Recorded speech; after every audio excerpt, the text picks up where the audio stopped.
Baba mwenyezi na mwenye rehema, bali kusikia maombi yetu, nena pamoja nasi, kila mmoja wetu kibinafsi, kwa jina la Mungu Baba, Mwana na Roho Mtakatifu. Tuketi chini tafadhali. Ilikuwa mwaka wa 538 BC. Mwaka huo wana wa Israeli waliamuriwa kurudi Yerusalemu. Walikuwa Babeli, ndio aliongozwa na mtu Yegure Mogorionde Zerubabel.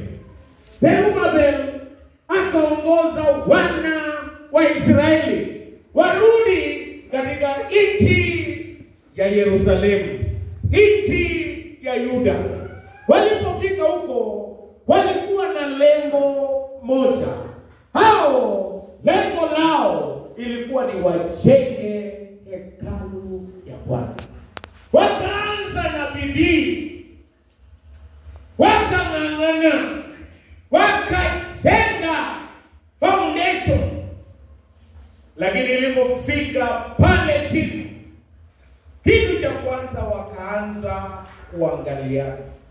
Ya pili wakalaumiana.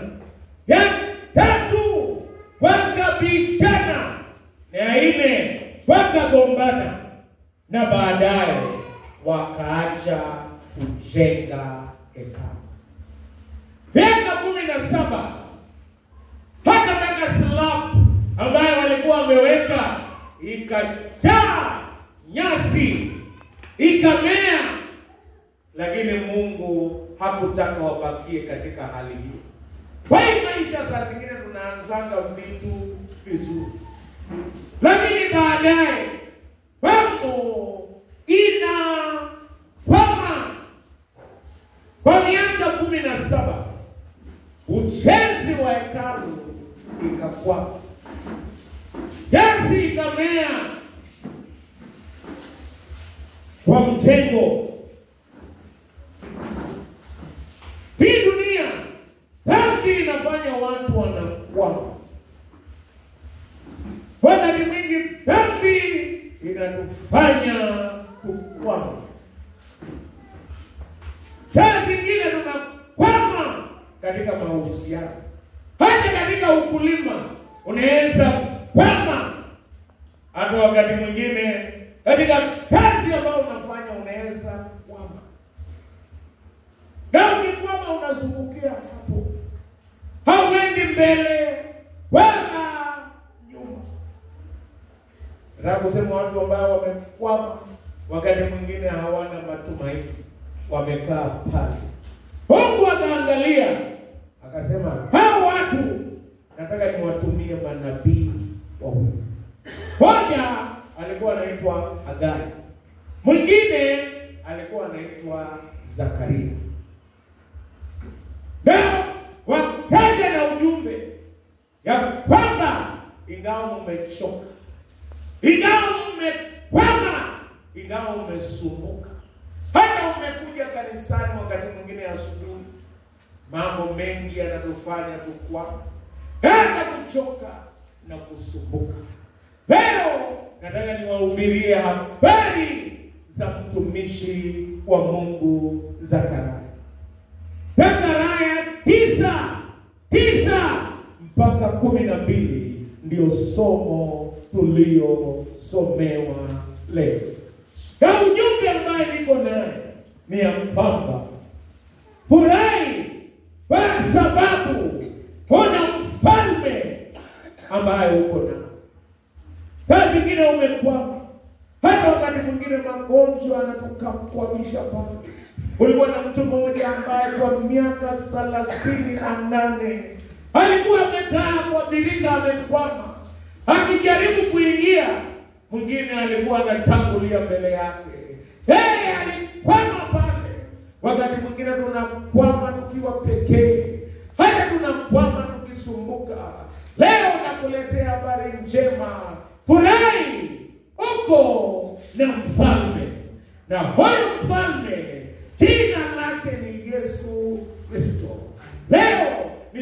ambaye huyo mfalme alielekea Yerusalemu, akitayarishwa kusulubishwa siku ya Jumaa Njema. Yeye alielekea Yerusalemu, na mnyama ambaye alipanda ni mnyama ambaye tunadharau sana. Mnyama huo unaitwa punda. Sikirie. Na nani waambie jamii wa mtu gani atapokea mahali ya punda? Beba mkono.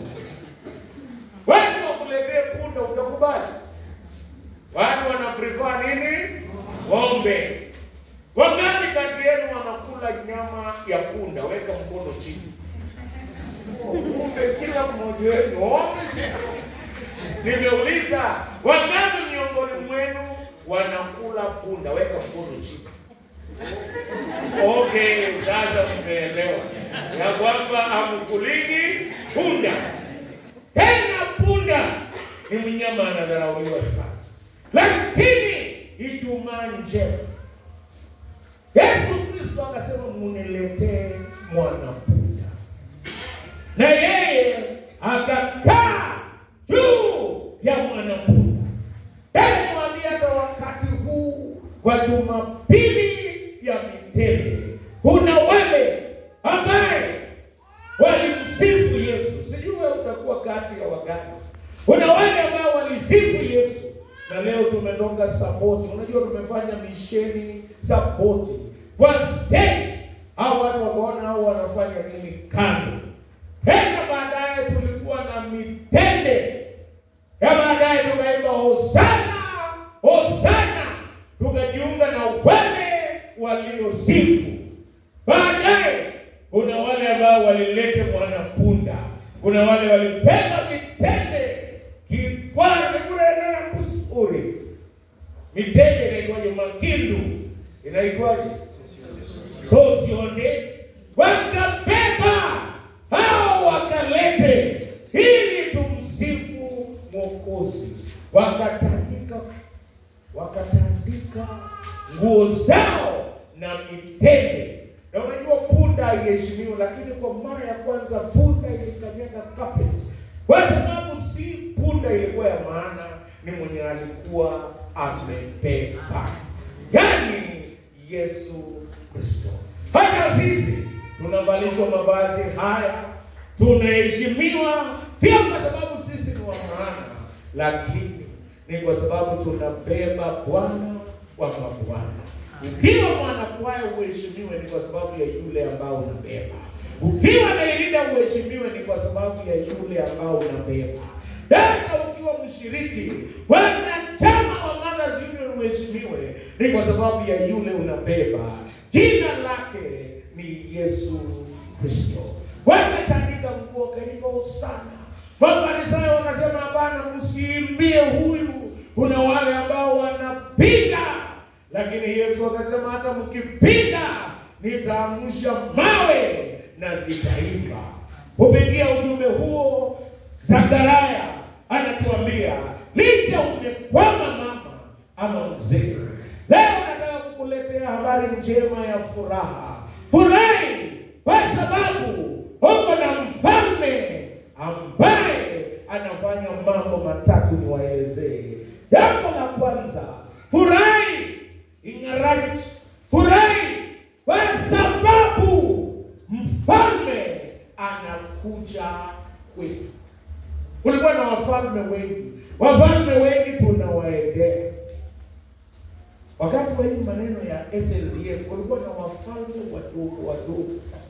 Na nakwambia siku moja nilitaka kufuna shamba. Wakaniambia huwezi vuna bila kuona mfalme mdogo yeye. Sasa nikashangaa, mbona sipo? Huyu ni nani? Lakini hakuna namna ningevuna. Ikabidi niende nione huyo jamaa. Akaniambia mchungaji kijana lakini kimeri. Sisi ndio tulikuwa tunajua. Kwa hiyo mchungaji Mokinos iko suru. Lazima utoe shilingi 5,000. Nikaangalia. Nikaona huyo mfalme si wa mbinguni. Tena alikuwa mkatili na ilibidi mimi nimwendee. Baada ya kulipa ushuru ambaye haikubaliki, baadaye akaniambia, sasa mchungaji, tumekuruhusu kufyeka mahindi. Huna mahindi yako. Nini? Nakwambia wafalme wa dunia hii wanadhulumu. Wafalme wa dunia hii ni wakatili. Wafalme wa dunia hii wanakandamiza wachana. Wafalme wa dunia hii wakati mwingine wanadharau watu. Wanaangalia mtu vile anakaa, wanasema wewe haustahili. Lakini leo nakwambia furahi, mfalme ambaye tuko naye, yeye anatujia. Na anatukujia licha ya hali yako. Hata kama wewe ni mtenda dhambi, anakukujia penye huko. Akusamehe, akubadilishe. Hebu nikwambie, anakukujia penye huko. Hebu sema ya kwamba mimi barua yangu ya form 4 living certificate, Igezimia waliandika mbaya sana. Wakaandika Chesosi is a man kabla ya form 4. Headmaster alinisuspend na akaandika barua akasema, conspiring to burn the school is not a laughing matter. Your son is callous and evil-minded. Who is not supposed to be mixed with the right thinking Kenyans. Yaani headmaster yenye aliniandikia singepata kazi popote. Yule ambaye alidharauliwa, leo ninafurahi kwa sababu mfalme amenikujia. Amen. Na nakwambia atakukujia kama mama. Amen. Atakukujia kama mzee. Atakukujia kama mwana kwaya. Na akikuja, fungua mlango, aingie na atawale.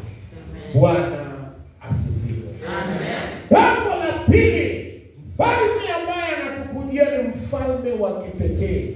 Kitu cha kwanza, yeye ana mamlaka. Kama iko magonjwa, ana mamlaka juu ya magonjwa. Kama iko shida yoyote, yeye ni mfalme mwenye mamlaka. Jina lake ni Yesu Kristo. Bwana asifiwe. Amen. Hata ana mamlaka juu ya maisha yangu. Kwa hivyo mimi nafurahi, kwa sababu mwenye anakuja hako na mamlaka. Sihitaji kuona mwanadamu mwingine, yeye ana mamlaka juu ya mambo yote. Bwana asifiwe. Amen. Wakati mwingine watu wanatisha watu, lakini usikubali kutishika. Furahi kwa sababu mwenye ana mamlaka ya kila jambo anakuja. Bwana asifiwe. Amen. Jambo la pili, yeye ana haki. Ni mfalme wa haki. Yes. Kila mtu ni sawa mbele yake. Kwa msalaba ni tambarare. Haijalishi mzee ama kijana. Haijalishi kama uko na chochote ama hauna. Yeye ni Mungu mwenye haki. Bwana asifiwe. Amen. Bozo wa Anglikana wanaimba nitwae hii. Haijalishi vile ulivyo. Iko kanisa ingine huko mwisho, kulikuwa na mtu alikuwa na elephantiasis. Unajua elephantiasis? Mguu yake ilikuwa imetuka na imefura. Hakuna hata msichana alijawa na Roho Mtakatifu alikubali kuolewa na huyu jamaa. Jambo. Akaingia kwa kanisa, alifikiri atakubalika. Basi akasema toka, hata unafanya wako stoza kaka kuicheke. Enda kabisa, tutaki kuona. Lakini Mungu wetu kwa haki anakubali kila mtu vile alivyo. Yeye ni mwenye haki. Nataka kusema hata kama watu wanakudharau popote, waambie yeye, mimi nafurahi Mungu ananikubali. Hata kama historia yangu ni mbaya, nilipanga kuchoma kamsika, nikafanya mambo mengine, lakini Mungu ni wa haki, alinikubali vile nilivyo. Kuna watu wengine historia yako unafikiri ni mbaya, lakini jua wewe furahi, kuna Mungu wa haki. Huyo Mungu anakupokea vile Bwana asifiwe. Amen. Jambo la tatu, amekuja na wokovu. Ni Mungu mwenye wokovu. Jambo la kwanza, anatuokoa kutokana na hukumu ya dhambi. Hatuendi jehanamu tena.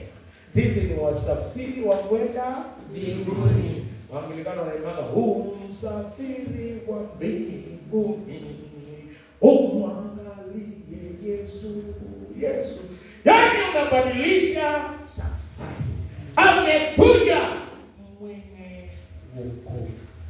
Jambo la pili, yeye anatupa wokovu kutokana na nguvu ya dhambi. Raya kuambia wakati mwingine dhambi inatawala watu. Mimi kama kuna kitu ilinishinda kuacha, ni sigara inaitwa SM. Siku moja alinishinda na headmaster shule tukivuta sigara. Akatupiga viboko 6 ni aliumiza tu mwili, lakini hakuumiza tamaa ya kushika. Yaani ungesikia moto, moshi inanuka ingawa mwili imeumia, lakini mengi muti. Ikulu sigara inataka uvute sigara. Lakini mwenye alikuja ni mwenye wokovu. Yeye akaniondolea tamaa ya kuvuta sigara. Zaidi ya miaka 30 sijavuta sigara tena. Kwa sababu Mungu mwenye anakuja ni mwenye wokovu. Na hiyo wokovu ni bure. Hauhitaji kwenda Mombasa ndio upate, au Nakuru. Hata wengine walienda Shakahola wakapata kifo. Hii wokovu unapata hapa kanisani. Paul Saboti, ukinyenyekea mbele ya msalaba wa Yesu Kristo, unapata wokovu katika jina la Yesu Kristo. Usiendelee kubeba mtoko tukiongea na Berten Mungu ni maneno.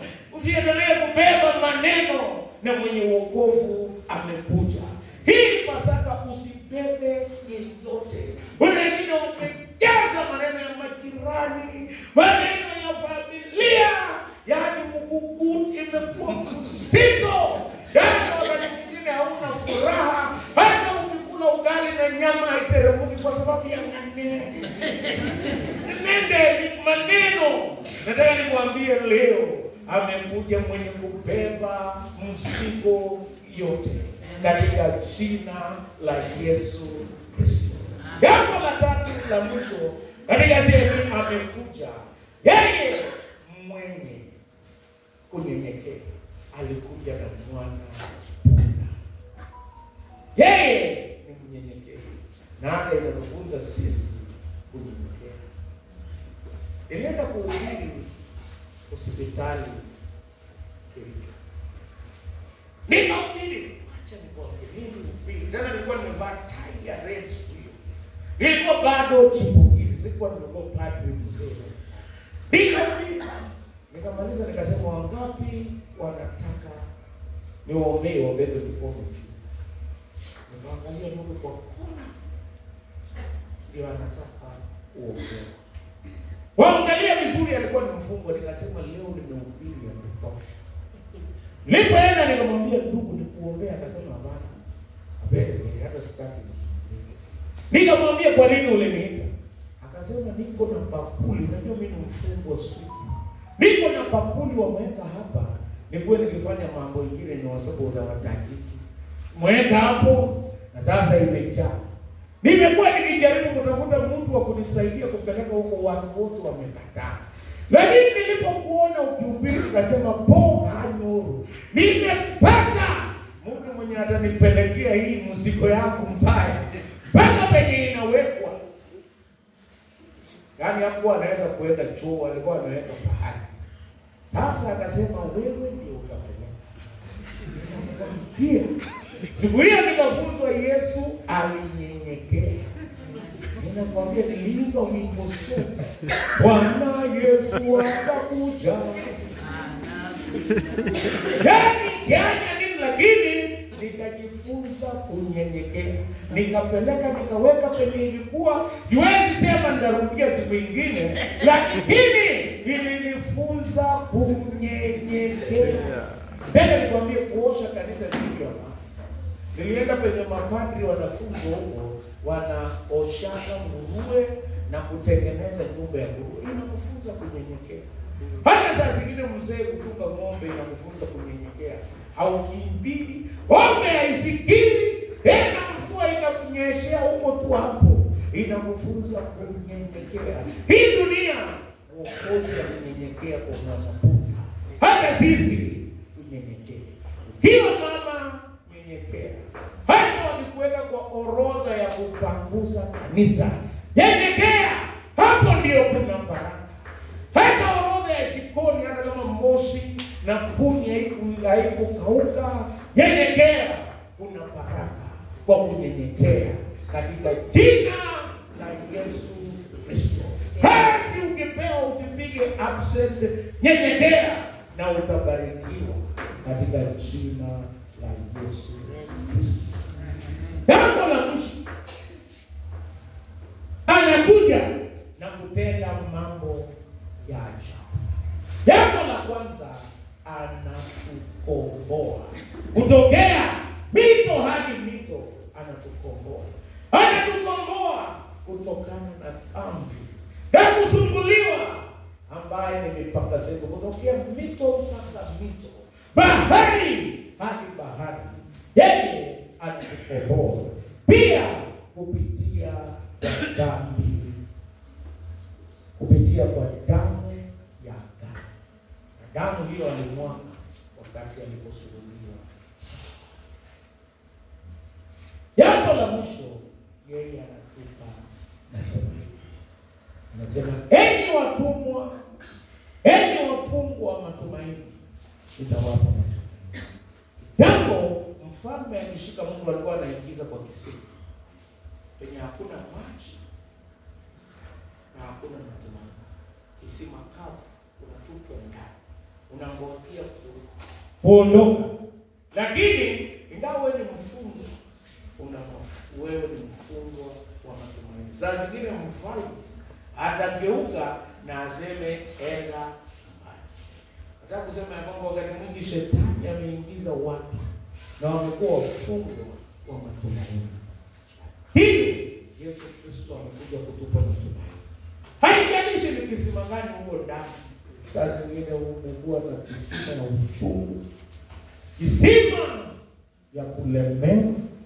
Hata wakati mwingine unaangalia tu mfalme wa dunia hii ana matumaini, lakini Mungu amekuja kukupa matumaini.